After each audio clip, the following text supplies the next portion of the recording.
રાજકોટ મહાનગરપાલિકા દ્વારા શહેરભરમાં pre monsoon કામગીરીનો ધમધમાટ શરૂ કરાયો। સ્થાનિક કોર્પોરેટરોએ પોતાના વોર્ડમાં રૂબરૂ જઈને બોકડા સફાઈ અને ડ્રેનેજ લાઇનની કામગીરીનું નિરીક્ષણ કર્યું હતું। મુખ્ય બોકડાઓ વરસાદી પાણીના નિકાલ અને ગટર વ્યવસ્થાની ખાસ ચકાસણી કરવામાં આવી રહી છે। ભારે વરસાદના નાગરિકોને મુશ્કેલી ન પડે તે માટે કચરો દૂર કરીને પાણીનો પ્રવાહ અવરોધ મુક્ત બનાવવા તંત્ર દ્વારા સતત કામગીરી કરવામાં આવી રહી છે।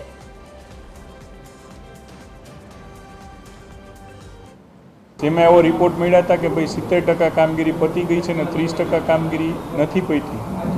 વરસાદી પાણી ત્યારે જ ભરાય કે નિકાલ પ્રોપર ન થતો હોય। સામાન્ય સંજોગોમાં પ્રોપર નિકાલ થતો હોય તો વરસાદના પાણી ભરાવાનો સંભાવના ન રહે।